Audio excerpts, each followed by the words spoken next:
Hello. Welcome to the first of two special year-end editions of the AppleInsider Podcast. I'm William Gallagher. Our sponsors this week are Masterclass and Ruler, and I'm joined by Wes Hilliard. Now, Wes, it's not as if nothing has been happening this week, so before we go into the special part of the special, I want to ask you about what I think is on your mind. The Apple AI team. You were talking about it last week, and now you've published the definitive answer to what in the world's going on with that team. Right. So it ended up being, like I said, a bit of a daunting task. I ended up reaching 200 individuals and kind of had to close that tab of trying to gather names. I was going to go to LinkedIn and find their origins and determine, exactly how skilled is this team and all of that, because the reporting around it is everybody's leaving, catastrophe, nobody likes Apple anymore, whatever. And then I find there are, only 3 pages worth of research papers with names listed, and I had reached 200 individuals, and there are many more, of course, and yet we're told there are only dozens. And I don't know how 200 and dozens are in the same category. Maybe my methodology has a mistake in it, but I don't know who else these people are if they're not AI researchers at Apple. So it was just all very interesting as an overview to get an idea. Yeah, Apple's got a whole lot of people working on AI internally across several teams. And Gianandrea is not a sign that anything's changing internally as far as their strategy goes. On-device AI is still the future, and it looks like we're barreling towards a very interesting spring. So that's basically the crux of this piece, and I hope everyone gives it a read. I should say, as we record this, it has just gone live, so I haven't read it yet. You talk for a bit while I go off.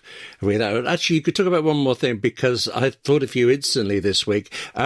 Even though I'm not sure whether you wrote this or not, the iPad Pro and the Nintendo 2 Switch, equally as serious as departures at Apple, but also this time of year, seems right. That was your review, wasn't it? And I think a glowing one? Yeah, it's kind of a tip and a review mixed in one. I wanted to talk about this dock I got.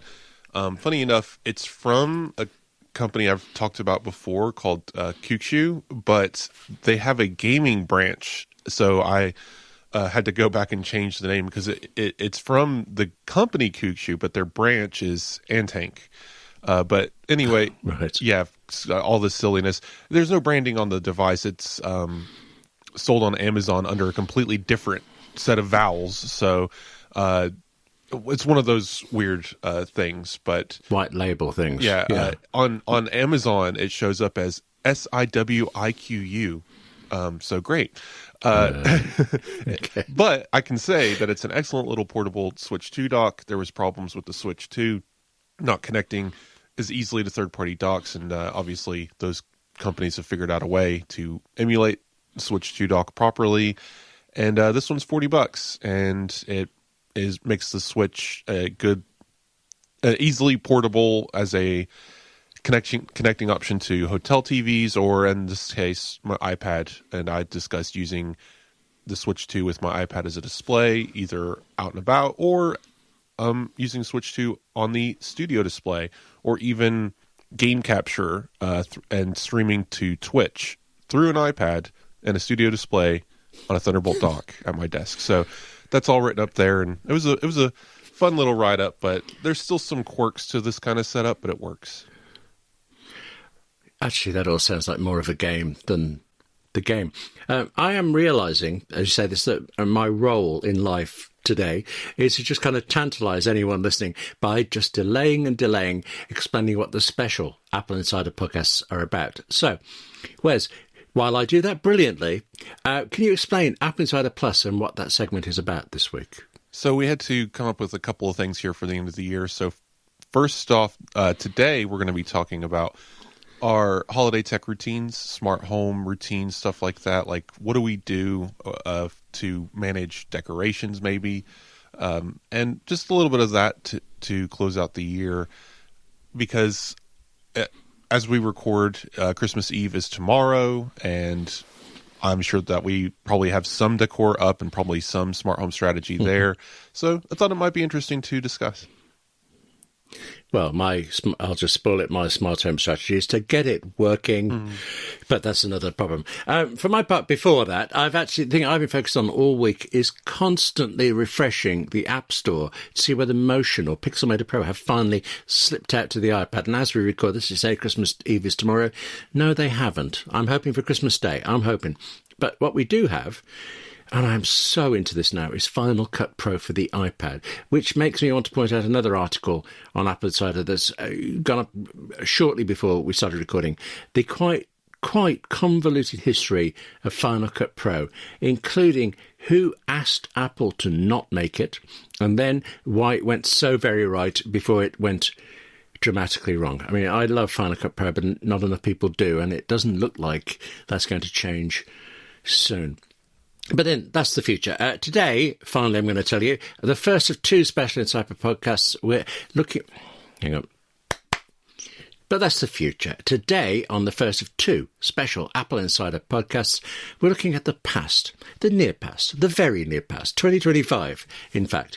Actually, if you were mad enough to go through every single day's Apple news in 2025, and I did, you would be really quite surprised just what happened and when it happened. Some things that seem so recent are ages ago, and others have just been going on rumbling forever. Fortunately, I can say if you go through all those days, you're going to be just as surprised as Wes and I take you through it all, or at least starting this week with January through June 2025. And you'll never guess where I want to begin. There's a famous line from a comedy called The Day Today that says, the year began in early January. And the very first thing I found in January was the disappointment over CarPlay. Apple failed to make its CarPlay promise. That did kind of work out better for the rest of the year, though, didn't it? I mean, Wes, you're more a CarPlay user than I am. Were you disappointed and later relieved?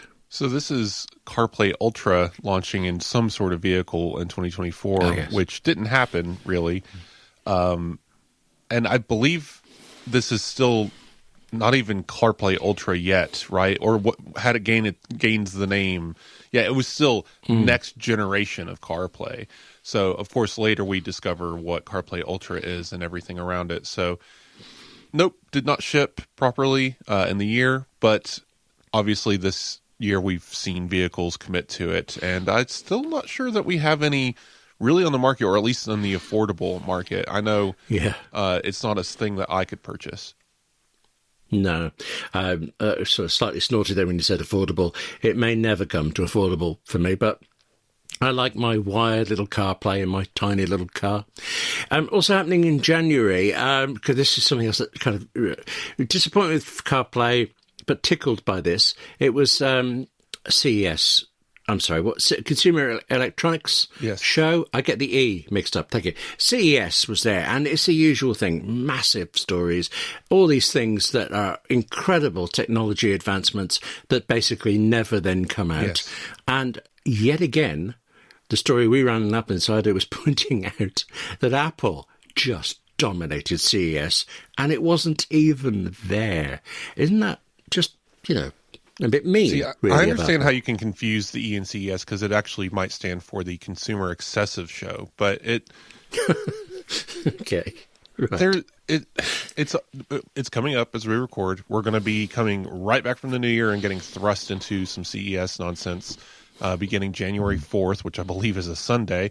So, yes, it's every January right after the new year. It has everything you could ever imagine as far as electronics go, from smart cars, microwaves, fans, and HomeKit devices, and even smartphones. But Apple does not have an official presence there, and yet so much of the market, if they're not directly talking about Apple, they're directly competing with Apple in some way, and you can't get away from Apple at this thing, and it's always funny. I was amused. Actually, do you remember this? Because this was January. I'd totally forgotten this. While all this was going on, Dell rebranded all of its computers. They used to have, what was it, Inspiron X99 to the power of 10, whatever, sort of names that you couldn't ever remember.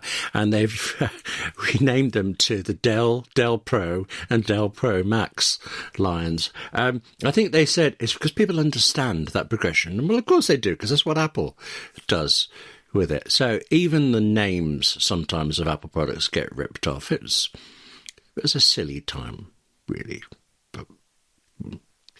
I'll tell you what else that was silly, but in an absolutely stunning way. Did you see the OK Go video made with 64 iPhones? Yes, and you know what would have really helped with this? Mm-hmm. Genlock. No, that's true. Good God, yes. 64 videos playing on 64 iPhones. You've got to see it to see how well they do it. But yeah, there's one point where you can actually see where they're pressing the play button on a set of them to make sure they start on time. Any one person getting it slightly wrong, anything at all. Well, I was watching it earlier today just for fun, and I was amazed that no notifications popped up in the middle to reroute it and stuff. It's a really well done video. Yes. Very smart. I mean, all of those are. I do think... I was going to say, I can never actually remember OK Go, the band's music. These are always music videos. I never remember the tune, but all day since I've watched this, the main chorus of this one has been going through my head, so it does work. But then, 64 iPhones, when Apple, we learnt in January 2025, has more than 2.35 billion active devices. 64 doesn't seem very much when you put it like that. Really, does it? That's a lot of the Earth, considering Android is so inexpensive and so widespread. The fact that Apple can have that much of a presence, it goes for and against the whole monopoly argument that will come up again and again during the year. But Apple is so big it can't fail, but it's also just a little guy. It wants to be both so badly. They argue it well. I almost believe them sometimes, and then they boast about figures like that. But that was back in January. Who knows how many they've got now? And especially over Christmas, there'll be more people giving them to people. There'll be more activations. It could be 2.36 billion by the time we're done. But speaking of done, let's say that's it. Put a pin in January. What happened in February that stood out to you? Well, February is the beginning of some chaos in the United States because we had a presidential inauguration on January 20th, and then the ball got rolling there. We won't get into politics, but that's when the discussions of basically everything started in this field. How are tariffs going to affect Apple? Because the tariffs are being promised, they're coming. What's it going to look like? This is what happened the first term when tariffs were put against China. Will there be exceptions? There was a lot of that, but also overseas, just piles and piles of UK and EU regulation. It feels like February is very much a litigated month, and I feel like we have several of those this year. The one that pops out to me is the UK wanting to get Apple to let it basically spy on everyone in the world whenever they felt like, by basically offering a backdoor to their iCloud, right? Right. Let's just remind everybody, I am in the UK.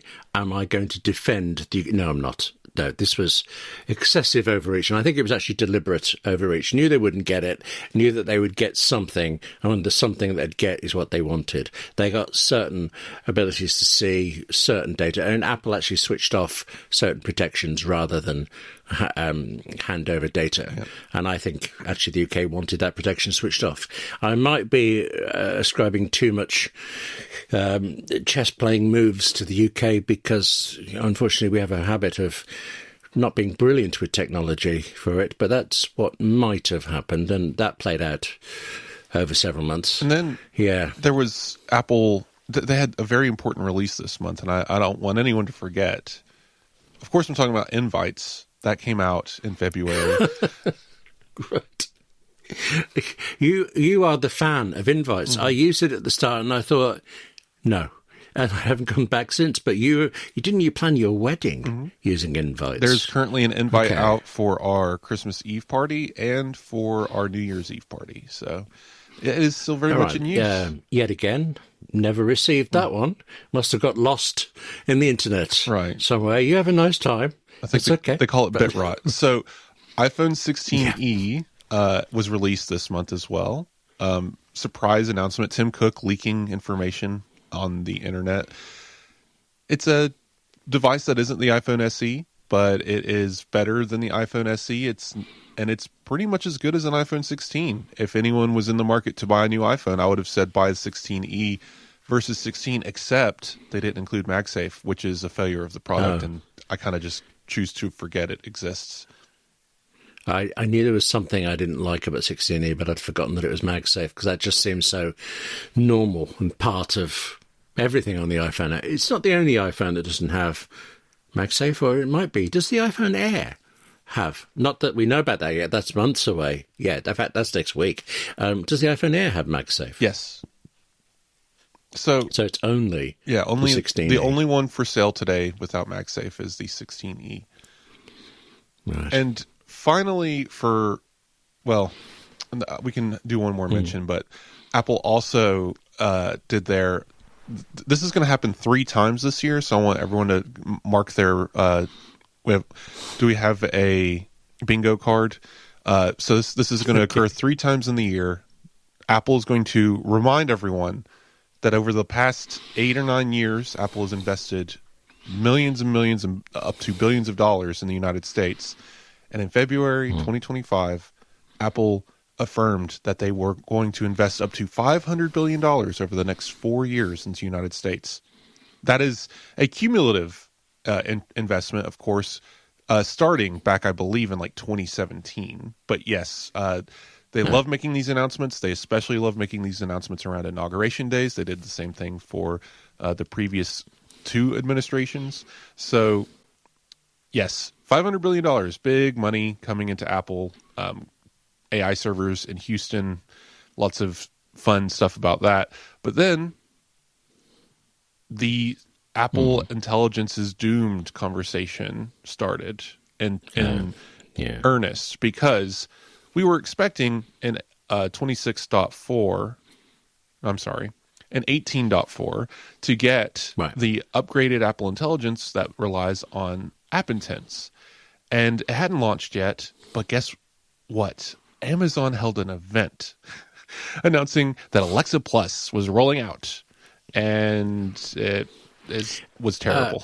Could you take that more seriously, please? I could hear it in your voice. You're not impressed, but they announced to launch anyway before Apple did. Give them some credit for that, and some of it worked eventually, didn't it? No, surely it still doesn't work, but that's fine. Okay. People still are having arguments with their Alexa over turning on the lights, and I love it. I think The Verge actually, as we record, came out with an article today saying, yeah, that promise of LLMs controlling your home is actually terrible, and the old assistants are better at it. And I'm like, we knew this, but I'm glad you arrived at it eventually. Anyway. That's pretty much it for February. Apple started launching some age verification stuff for iOS, but we'll get more to that later in the year. Yeah, age verification went on into March and the rest of the year. In fact, bits of it, I think, is still rolling out into next year. But sticking to March specifically, I mean, you just mentioned Tim Cook leaking. Is it leaking when it's the CEO who drops information like that, or is it an announcement? Really, but he seemed to like doing it, because in March he did the same thing again over the new MacBook Air. Just the smallest touch of a half sentence about it, and then that's what came out, the new MacBook Air. But then so did the iPad, kind of. The base iPad, which usually I think is a very good buy for most people. It was updated with... I lose track of the chips. Was it the A16? It was a chip that meant it wasn't getting Apple Intelligence, even as all these people were doing it. Which shocked the world and doomed Apple to failure. Yes, in fact, we have nothing to talk about after that. It closed down immediately. I was surprised, because it came in the middle of Apple pushing Apple Intelligence and everyone else saying Apple wasn't doing Apple Intelligence. It seemed an odd omission. Do you think they just had a lot of A16 chips left over? That device is first and foremost an affordability metric. They are not looking at iPad and thinking, what is the best thing we can put in here? It is, what is the least expensive thing we can put in here? And yes, they probably had buckets of A16 sitting around they needed to move. So while they drain that stock, we are going to get a new iPad soon in 2026 that will have the A18 or A19 in it, and that will move Apple Intelligence onto that device. But Apple decided, especially in this moment, like education-wise, it just wasn't necessary. The market that buys that iPad didn't need Apple Intelligence, and it was one of the only stragglers in Apple's entire lineup that did not get it. Right, because the iPad Air was revamped, wasn't it, as well, about presumably at the same time in March, and it did have Apple Intelligence. Oh, it also got a new design of the the Magic Keyboard. I get Smart and Magic mixed up. It had a new Magic Keyboard. I was quite excited. Which was kind of like the old Magic Keyboard, just, better. It was, because the iPad Pro got a very nice new Magic Keyboard last year, or that's a couple true. years ago, With whatever the that was. Hero, yeah, with the metal structure, and the iPad Air did not, and it was using the old Magic Keyboard up until now, and now it has a bigger trackpad, more new design, but it's still not metal, I believe. I think it's still that rubbery material, but it's nicer than it used to be.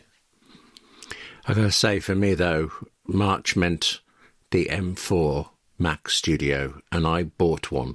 I've lusted after a Mac Studio from the day they were announced, and I remember being surprised when they came out and I wanted one, and now I'm looking at it on my desk, and it is the best Mac I've ever bought. So it's possibly also the most expensive, but, those two go together sometimes. You're telling me that you have an M4 Max Mac? Yes, I tried to avoid stumbling over pronouncing that to you. But, it was that. I didn't think the M3 Ultra was going to warrant the cost for me for what I was going to do for it. I remember reading actually Apple Insider's breakdown of what it worked for, the kind of real-world comparison for it, and that sent me down the cheaper route. This is Apple, fractionally cheaper route. But it is lovely, and I want to hug it a little bit. I didn't say that out loud, did I? How about then we just move on to something else that also in March, but just briefly ending March. You mentioned about the criticisms of Apple. A criticism I thought was quite interesting was John Gruber lambasted, really, Apple about Apple Intelligence, and said that they were lying about what they had for it.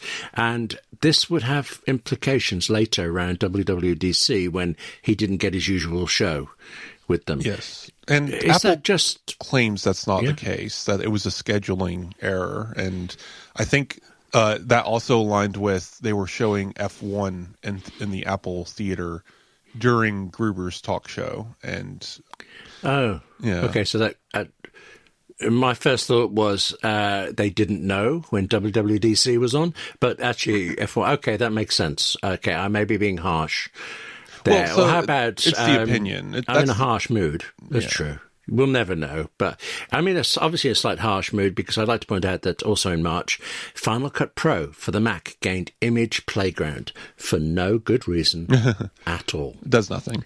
Well, I was going to say real quick on March, the Apple Intelligence delay. This is the beginning of one of the most ludicrous news cycles. And I mean, it was already ludicrous because it hadn't released yet, so Apple was already doomed because they were, quote unquote, behind in AI. But then once they delayed this thing, it became the end of existence. Apple's doesn't understand AI. This market is the future. All these CEOs are out here saying how AI is going to be the greatest thing for the economy and the destruction of the human race. Why isn't Apple building this? And yeah, it's madness, pure madness. And Gruber's story, I agree with the spirit of the idea that Apple shouldn't have pre-announced something that clearly wasn't going to release. But I don't agree with the idea that it never worked at all. That seems to be the going concept right now, is that it never worked. But the delay, of course, was because Apple realized that their approach was wrong, and they wanted to take a different approach entirely. And steering that ship takes a long time. And here we are a year later, and now they're about to release it for real this time. This episode of the AppleInsider Podcast is brought to you by Masterclass, the online learning, experience, really, because more than videos, more than expert tutors, it's also like having a personal conversation with the very best people in your field. But then, if this is you, and I am not judging, then Masterclass is also a quite brilliant present that you can buy for that person you didn't expect would get you anything. Call it a New Year's present, and I guarantee it will go down well, because it did with me. The very first time I ever used Masterclass, possibly 5 years ago, maybe a little more, it was because I was bought a year's use of it as a present. My friend knew I wanted to learn more about writing from Aaron Sorkin and Shonda Rhimes, and I did. But neither he nor I knew that I would also end up learning directing from Jodie Foster and then getting briefed on negotiation skills by a special agent who then also went on to tell me how to spot people's motivations in any discussion. And I tried those masterclasses because I could. Masterclass is a single subscription starting at $10 a month, and that gets you all of it. Every brilliant person, every subject, across 11 categories, including technology and science and business. Every instructor is famously at the top of their field, and every one is also excellent at communicating their knowledge and experience. You can tell I'm quite keen on Masterclass. So, right now, our listeners get an additional 15% off any annual membership at masterclass.com/AppleInsider15. That's 15% off at masterclass.com/AppleInsider15. And thanks to Masterclass, both for supporting the Apple Insider podcast, but also for all that I've been learning from it. So, a lot of crazy stuff there, but April is when we really get into tariffs. Liberation Day happens, and the United States economy begins to go into free fall because tariffs basically ruin all trade with all other countries. And everyone's asking what's going to happen to Apple here. And funny enough, Apple's mostly fine because they've diversified their supply chain enough that they could start moving things to India to avoid some problems. And once tariffs were relaxed after several reconfigurations by the administration that went way too harsh initially, the economy finally started to recover, and it is still in a weird spot economically. The world is still in this weird tariff limbo, under threat. Our economy is terrible right now. But this is the beginning of that, and it's pretty much all that happens in April of note. I mean, we have a few other things. Tim Cook made a bunch of money having his stocks get sold right before the giant drop in the entire market, which is really funny because that is chosen months and months prior. So that was just pure luck. Yeah.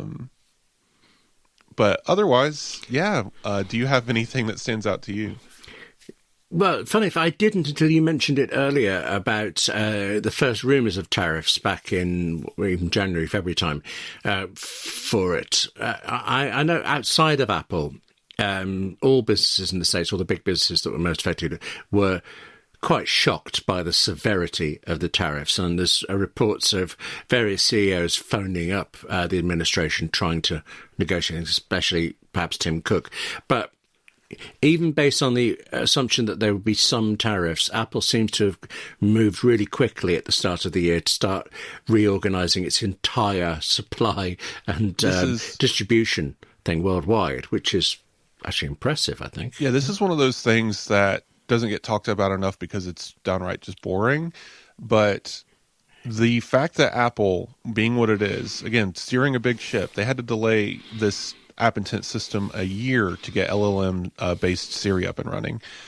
But supply chain-wise, they were able to pivot on a dime, and that is because of Tim Cook. And yet, this entire year, people are also talking about getting rid of Tim Cook because of him attending dinners with the president. But one last thing in April, is Apple began their current strategy shift for Apple Intelligence. So we got the delay in March, and then in April, Apple looks at John Gianandrea's team and says, okay, you guys have Apple Intelligence Foundation, the foundation models, you have the robotics team, and you have Siri underneath your belt into the senior vice president position.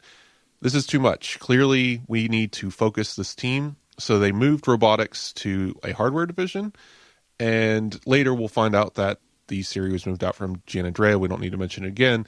But yes, this is the beginnings of Apple's current strategy being formed, and where we are today, as what I wrote in that piece that published recently, is the strategy has been being created, this current one, for the past year. And it is, again, not a sign of any kind of desperation or doom and death and destruction inside of Apple, even if nearly every couple of weeks for the last year, we've got reports of this one guy left for Meta. And yeah. What about May?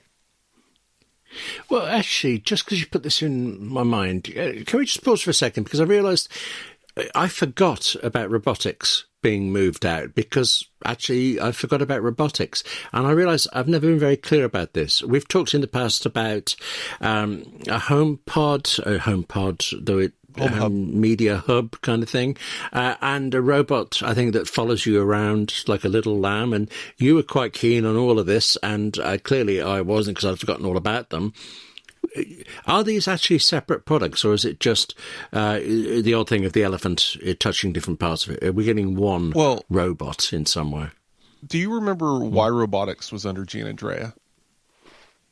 No, actually, not a clue. It's because he was placed in charge of the Apple Car team.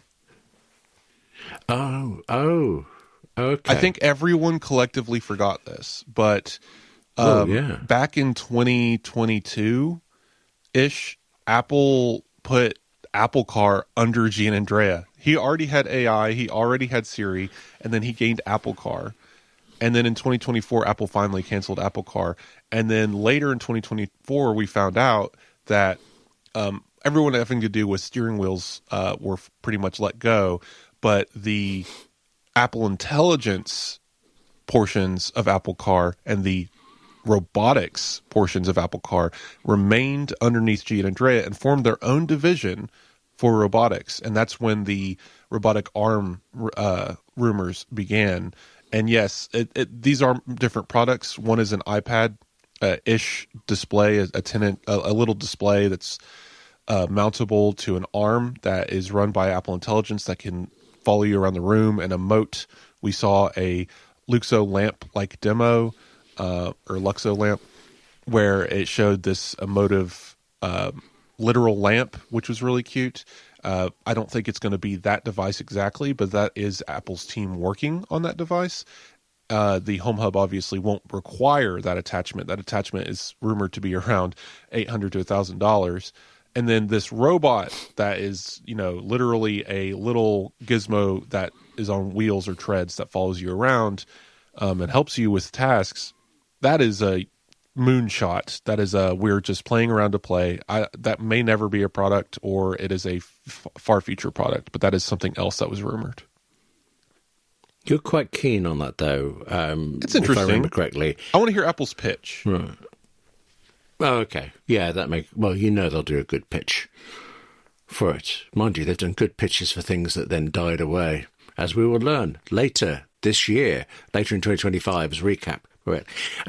Speaking of, May comes next. It's a shock, isn't it? Right after April, there comes May. No trying to guess ahead of what comes afterwards. I seem to remember that it was said Apple spent about $10 billion on the Apple Car, and so arguably they've thrown that away. The other argument is what you said about Apple Intelligence coming from it, and the thousands of patents. Invaluable it's going to be used. Amount of research from Apple Car. Yes. But at least more than 10 billion. If you're going to take in the order of 10 billion, this seems like, not the best way to spend the money, but not a bad way. Whereas in May, we learnt that Microsoft, which had previously spent $8.5 billion, I think it was, buying Skype, had worked very, very hard, for many, many years to kill it off deliberately, and were succeeding. As of May 2025, Skype had gone. And the biggest shock for me was that it was still around. Right. Were you a Skype user ever? No, I've never had much reason to have any of this stuff. I mean, FaceTime worked for me. And even then, I just make phone calls most of the time. Video becomes more important as there's more babies in my family. But otherwise, yeah, Skype was just never really it. I mean, when it was in its heyday, I was in my 20s, and it was just not part of our circle. It was more of a Snapchat scene, I guess, at the time. But if you think $8.5 billion is anything to blush at, I want to give you a different number. Okay. If you could guess how much money Mark Zuckerberg spent on the metaverse and then gave up on in 2025, what number would you assign? Well, first, let's just check. Has he really given up on it? Really? No, they've announced. They started firing people, and they've announced did they? that the metaverse is taking a back seat as they focus on creating super intelligence. Oh, yes, superintelligence. I've started to hear this term. What it means is artificial intelligence by people who don't want to keep saying the same word because people are bored of it, which I think is a very important technical difference between the two. I'll take a moment here, because I don't know if it'll come up again, to explain superintelligence. I mentioned this earlier in the year when superintelligence started to really come into the vocabulary. And so a few years ago, we had artificial intelligence, meaning, literally artificial intelligence gaining consciousness. And then this and this silly technology comes along now. And okay, I know there's an argument to be made that the current version of large language models has existed since the 80s. We have the godfather of AI. We just didn't have the compute power to do it until, the 2015, whatever. I get that. So someone somewhere was calling these LLMs artificial intelligence for a very long time. But, Gen AI, all that stuff. But it didn't come to the mainstream until recently, especially like ChatGPT and stuff, calling it artificial intelligence. But then they were like, well, we need a new word for sentience. So they came up with artificial general intelligence, which then basically became useless as a piece of nomenclature. And they're like, okay, well, what is smarter than artificial intelligence but not yet sentient? And they're like, artificial superintelligence. But what does that mean?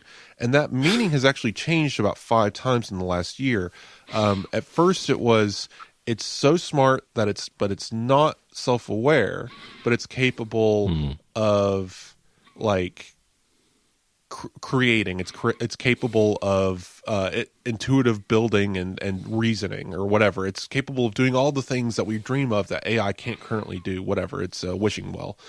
Well, that has slowly been whittled away. And what do you think it is now, William? Well, I swear it's Apple Intelligence. Sorry, it's artificial intelligence, as was, no difference, just pronounced in a faintly different way. Basically, but you're saying there is more. Yeah, the argument is that super intelligence, instead of it being this big wang-dang thing that they promised a year ago, it's actually just artificial intelligence. But now it has a doctorate education level. Huh. Yeah, they're making it dumber by the day. Whatever the case may be, it's always been kind of a lie. They needed a goal to chase to get investors excited to give them more money. I saw a post yesterday. I wish I could find, but they said, "Do you want to know why GPU prices are so high? It's because these companies have made promises for a feature that requires the GPUs that don't yet exist by giving them money that doesn't exist yet, on the promise that the money will make the money that will create the technology that doesn't yet exist in order to make all of the money back to pay them for the GPUs that don't yet exist." So it's a heck of a marketplace right now. Anyway, the long story short, I'm actually holding my head, but sorry, I've got to say, it's just because of the name thing. It's very silly. You wouldn't have been around for this, but I remember when laptops came out, and we used to have desktops. They weren't called that; they were just called computers. Then there were laptops, so there had to be desktop names for it. Laptops, great name, but after a bit, those bulky things were replaced by quite slim ones, and they needed a new name, so they called them notebooks, and then those were replaced mostly, well, technology got better, but also nobody was calling them notebooks. So I started calling them sub-notebooks, and that name didn't catch on. And to this day, they're just called laptops, which is the right name for it. But I'm sorry, I did actually get away. Mark Zuckerberg. I avoided, I tried my best, but guilt is driving me, plus a bit of curiosity. How much did Meta spend on this then? $70 billion. That is more money than I earn in a week. Yeah. And people, so this is one of those, I love this term. It's the Apple, what is the silly term? It's the fields. Oh, the reality distortion field. So, yes, it used to mean one thing. I'm making it to mean the opposite now. Everything around Apple is, no matter what wrong decision they make, it's the worst possible decision in the world. But every other company can make literally 10 magnitudes worse decisions. And it's a breadth in an article that is never mentioned again. And yet, Apple delaying a feature that wasn't released yet by a year is the end of the company as we know it. But $70 billion. This episode is brought to you by Ruler. Wes and I are talking a lot this week about looking forward to Christmas and the New Year, just like it seems everyone else is. But this is also a hard time for people, and particularly for mental health. There's all the pressure to be jolly, but then there's also the sense of taking on another year. Plus, of course, so many of us can be on our own. Ruler is an online healthcare service that connects you with quality therapists and mental health experts. I've not used Ruler yet myself, but I have had therapy, and I found it actually calming. I found that it helped me identify really what was so affecting me, and it kind of gave me the tools to cope better with it. But when I got that therapy, it was pretty costly, and it also meant actually I would lose half a day's work in order to drive to my therapist's office and then get, the 50-minute session. For all the benefits, and they were great, all the benefits of therapy that I got, the time it took each week was actually adding more pressure to me. Plus, I think I had a choice of 2 therapists, and Ruler works with over 15,000 therapists and psychiatrists across the whole of the US. They're online too, so there's none of this travel time, there's no waiting, there is only fitting the therapy that you need around the time that you have. Ruler patients typically cost $15 per session when using insurance, and that is so much better than I ever paid. Thousands of people are already using Ruler to get affordable, high-quality therapy that's actually covered by insurance. Visit Ruler.com, R-U-L-A, Ruler.com/AppleInsider to get started. After you sign up, you'll be asked how you heard about them. Please support our show and let them know we sent you. That's R-U-L-A, Ruler.com/AppleInsider. You deserve mental health care that works with you, not against your budget. And thank you to Ruler for supporting the Apple Insider Podcast.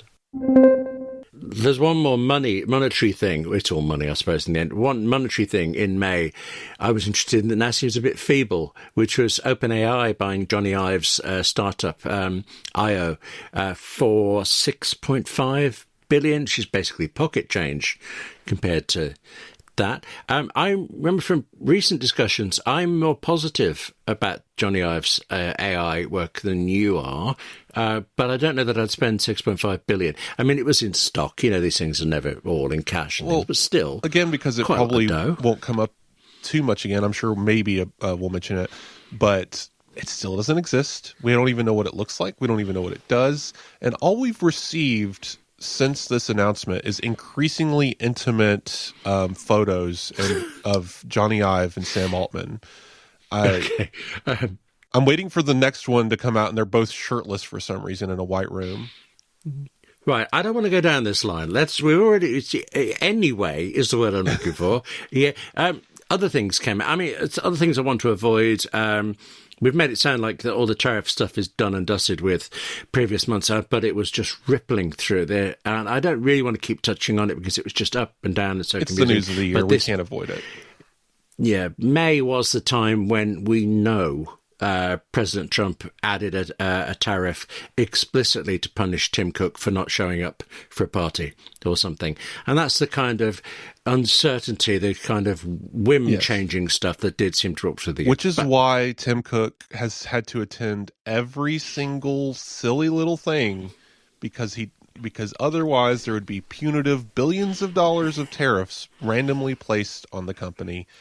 And Cook's job, if there is ever one defined as CEO, is to the shareholders and maintaining the value of that company. And if he's losing billions of dollars to randomized tariffs from a individual, then that he could have prevented by just showing up to a very silly dinner, he is not doing his job. No. Let's look at nice things. Some things came out in May, including Myst, which I remember from its original release on the Mac, and I swear to you, 30 years later, I still can't get off the island in it. I pushed the buttons. I don't know what's going on. Will you be a Myst fan? I had Myst on the PlayStation 1. It was, I believe, 3, if not 4 discs. Wow. I was 11, and I had no idea what this game was and never played it again. So I turned it on. I'm like, wow, these graphics, they're really interesting. What is going on here? What do I do? I'm playing this other game instead. And then that's how long I spent with Myst. The game's expert and the basically can barely hold a joystick, me, both of us appreciated Myst but didn't use it. Okay, I should look back at it. I should probably play it now that I probably know what, it's a puzzle game. Like the environment is the puzzle. Like I get it, but like I had no idea what I couldn't even conceive of what I was supposed to do. And this is an era when video games didn't come with any instruction other than the manual. The physical paper manual told you how to play it. The game itself did not have in-game tutorials. It didn't come up and say, you press this button to do that. Like, it just did not. So it was kind of funny that even though I grew up in that era and could figure out many, many games without ever even opening the manual, I prided myself on that, of just like, I intuitively would just go through and find the buttons myself. Myst escaped me entirely. I had no idea what to do with that game. So I actually feel better. But one last thing in May, because I've kind of actually avoided something that comes up a lot in Apple News, of rumours of things. And, sometimes they're accurate, sometimes they're not. Often they're very informative of Apple's direction, even if it doesn't come out for ages. But usually in this year, rumours were sort of issued and then answered later with the iPhone launches when we get to September and things like that. But there was a thing I didn't realise that it was about now, towards the middle-ish of May, that we first started hearing this story that Apple will change out the launches of iPhones, that it would split it into Pro. Pro in September and the rest in spring sometime. That obviously hasn't happened yet. It's going to be the end of 2026 before we know if it's real or not. But I've realised every rumour I've read about it, in looking into this, seems to come back to this one source. So I don't know if I'm missing out. What do you think the strength of that rumour is? I'm not. Until Apple does it, I don't believe it. I mean, right. There's too many question marks. Like it's very easy to say, like, oh, there's this really clean idea. Like this is one of these things where if you're an Apple nerd and you're bored and you're like, oh, what could Apple do in the future that would be interesting? It's like, well, they have so many phones, we could split the releases up over the year and then they could make money all year round. Like, oh yeah, that's great. Like this feels very derived from other things, and maybe they have pieces of supply chain information. This is the information, which the same company that charges $900 for the privilege of reading also said that Tony Fadell was a possible replacement for Tim Cook. So take that for what you will. Right. I don't know that this makes sense, because maybe the one time, end of 26, early 27, and then late 28, or late 27, that cycle kind of does make sense to split up the releases, because that's 6 or 7 iPhones, as we alluded to last week's title. That is a lot of phones. But then the 27, 28 cycle is not as many, because we're not supposed to get an Air every year. I don't even know that we're going to get a Fold every year, if that Fold ever exists. But it just falls apart very quickly, and then suddenly we're back to just 1 or 2 phones in the spring, and then 1 or 2 phones in the fall. And then what's the point? Just do them all at once, and especially if they're not differentiated feature-wise, other than base and Pro, like they always have been. I don't see this making sense unless Apple consistently releases every year 6 iPhones, which they also don't seem to be doing. I'll tell you what, let's come to the last month for this week. I would like to make it sound as if we've chosen to end on June because really, if there are 2 months where things happen for Apple, it's June and September, WWDC and launches. I did want to build up to a nice end for this week, but it's also the fact that June is exactly halfway through the year. That was really it. You'll never guess what's happening next week on the second of these 2 special AppleInsider Pluses. But June, do you want to take a run at all the things we got in June? I mean, WWDC and literally nothing else. It's great. Liquid glass. I think that is the subhead of June is liquid glass. Yeah.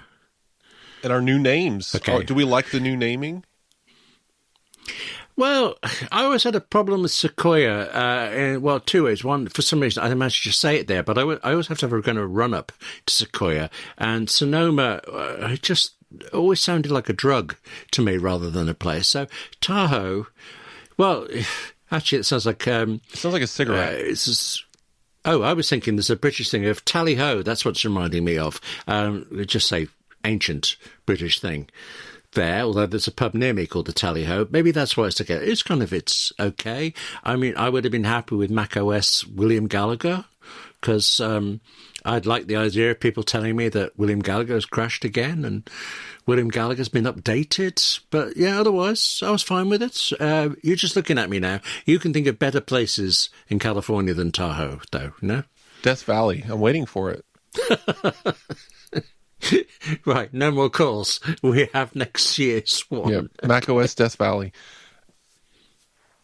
But back to WWDC, we had Tahoe, and of course, sorry, I nearly forgot, so used to it already, the move from iOS 18, 19, whatever, to 26 for everything, which I'm genuinely finding quite useful already. Are you just shrugging at it, or do you find it handy? It's useful.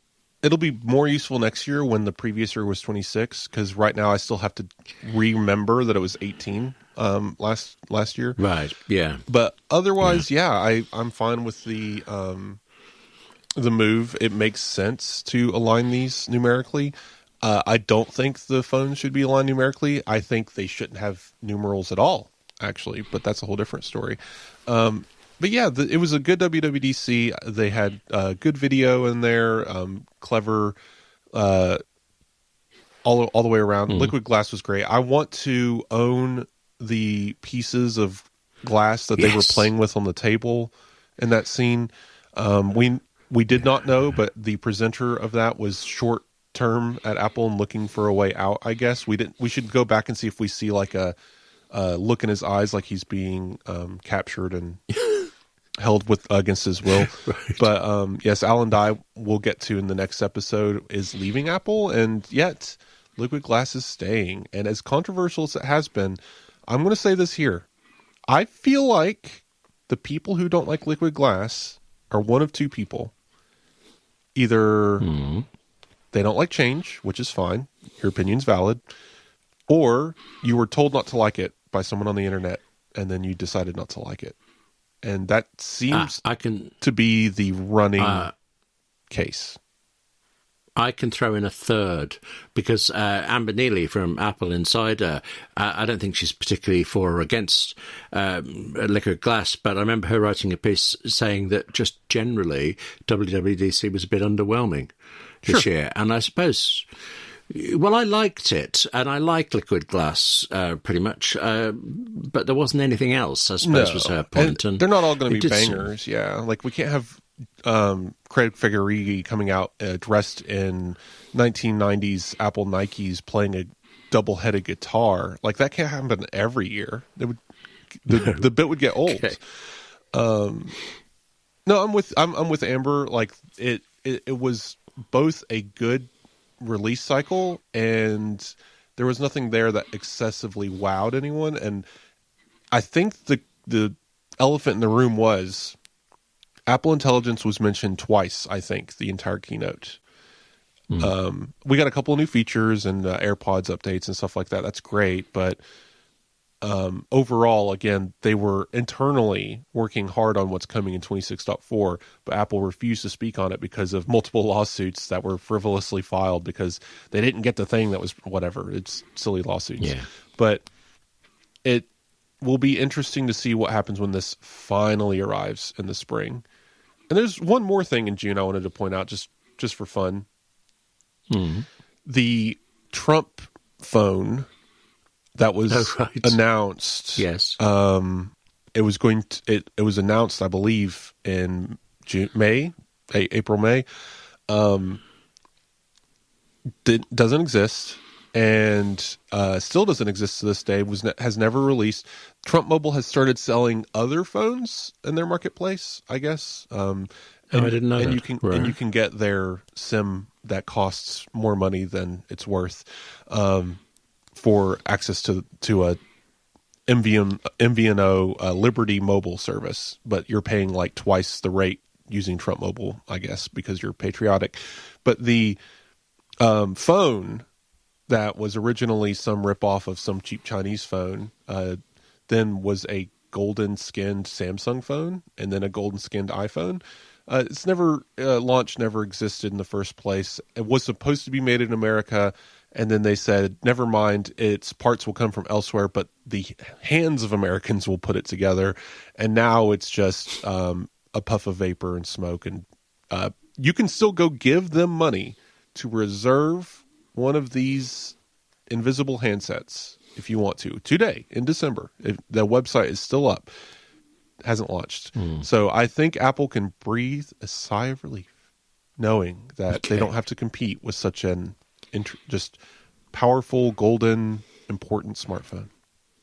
Oh, yes, because there was an expectation that it would launch in September. Many different times, but one of them, that it would be right up against the iPhone. And I presume Apple cut its orders in anyway.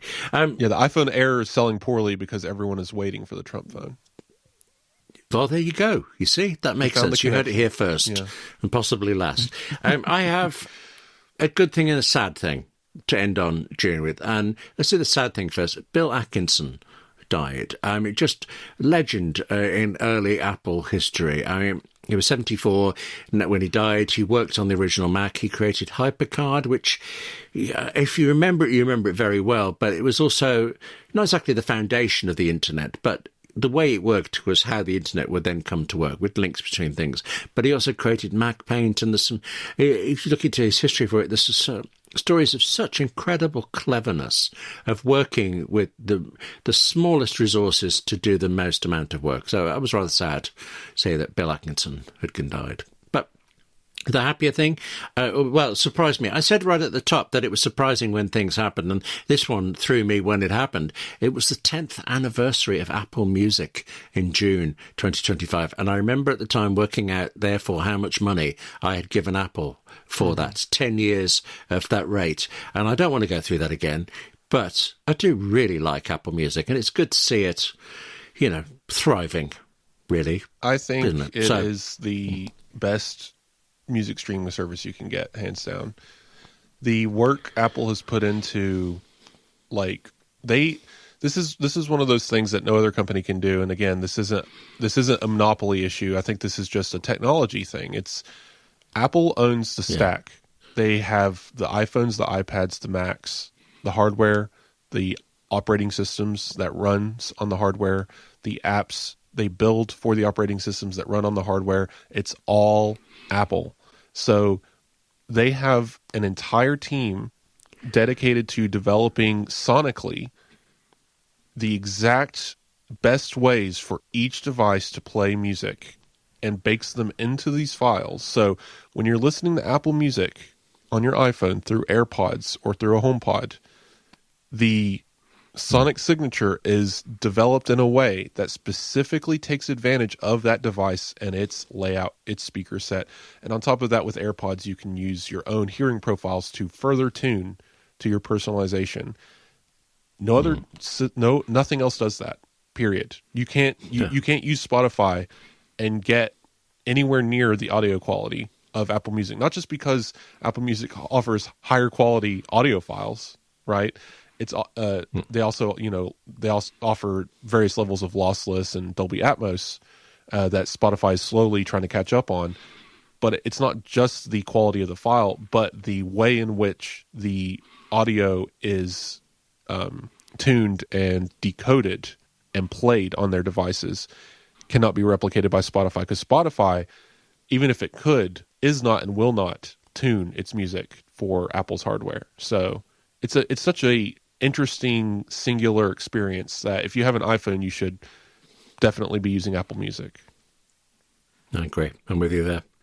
I should say also at the top, I said that we were looking into the near past instead of the future, but I would like to look just a tiny bit into the future, because over the next weeks, Apple Insider is publishing a series of articles. You hear the site laughing my voice there, because I truly do not know why I find this so interesting, but I really, really do. A desk tour set of articles about each of us who work for Apple Insider, where we work, what gear we use, and well, I know I was asked to take a photograph of my actual desk because it took me half an hour to tidy it up. You've done one as well. Did you tidy? I basically have currently a few piles of things around that I was able to relocate the piles as I took photos. So my photos are ever so slightly more tidy than I keep a pretty clean office, but I have some ongoing work that is occupying my workstations that I didn't want to leave in the middle of a photo. But yes, I instead of just doing my desk, I took it a step further, as I always do, and did my whole office, because I occupy an entire bedroom in our house and have a few desks and tables set up for various things that I do for work. Because I write for Apple Insider, but I also do product photography and a lot of other little things. So it detailed the whole office, and that was fun. And it's especially interesting because this might be the last year I'm in this office, because we want to buy a house next year and might move. Oh. And I'm really excited for the opportunity to rethink my office, my layout, my cable management, all of that. That's always fun. But also, when I move into the new office, I want to take the time to think spatially. And how can I advantage the Apple Vision Pro in this new space as well? Because this office was designed well before Vision Pro was out. So I'm excited for that future, and I've read a little bit about that as well. You could take a LiDAR scan of your current room and then somehow display it on your Apple Vision Pro, and recreate. You could. Do you know, now I'm looking forward to next year's version. I hope we do it again next year. Am I just nutty, or do you enjoy reading other people's as well? I do. Please answer carefully. Oh, good. Okay. So I like reading ours. Anyone's really, just because I might find some new little gadget or thing that I'm not aware of. You know, someone uses a Steam Deck or Stream Deck in a unique way, or they have, like, I didn't mention it in the article, but you'll see a photo of my desk, and there's a little like hand brush thing that I use to clean my keyboard. But in the handle of the brush is a pick and a squeegee that cleans AirPods, right? Just little things like that I like having around. Yeah. Right. And have you linked to where we could buy that? Should we need something? We can add it to the show notes, but there's so many links. Oh, yeah. But that's true. Yes. I should say that actually. The show notes will include all, I think, the major. So I really did. I went through every single day and I pulled out things for it. So of course there are things we didn't get to in this episode of the podcast. So, but they're all there. You can relive the first half of 2025 in the show notes this week, and next week take a flying guess what happens then. You can work it out. Yes. But that means that's next week's episode, and we'll be back for that then. But before then, if you're an Apple Insider Plus subscriber, then we're not going anywhere. We have a few minutes to talk about holiday tech routines. I mean, as this goes out, we're right in the middle of the Christmas New Year thing.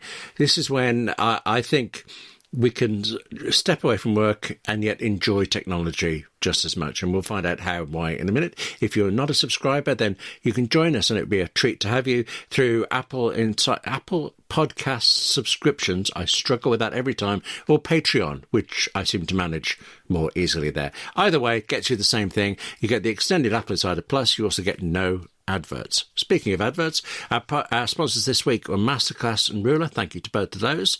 And now, Wes. Well, you skipped over one small segment, William. We can do very quickly.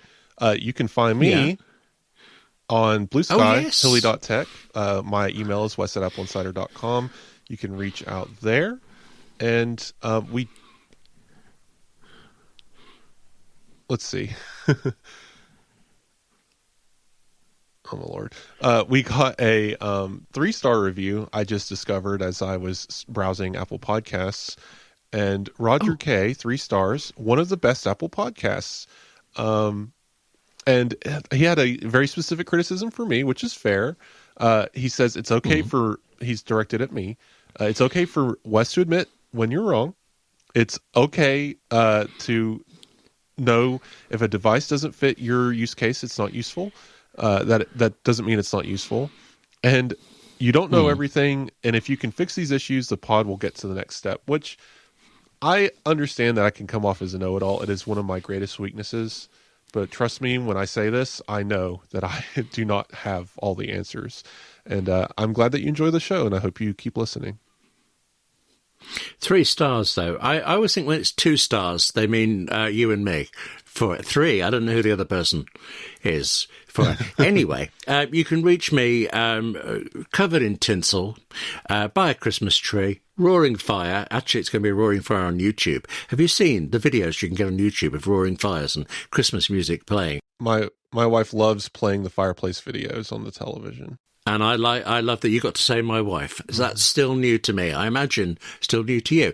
But now we're going off on one, and that's the kind of Apple Insider Plus territory. So you can reach me at william@appleinsider.com. I'm still way, way, way behind on those emails, but I do love getting them. So do email, please. Just even say hello and season's greetings. That would be nice.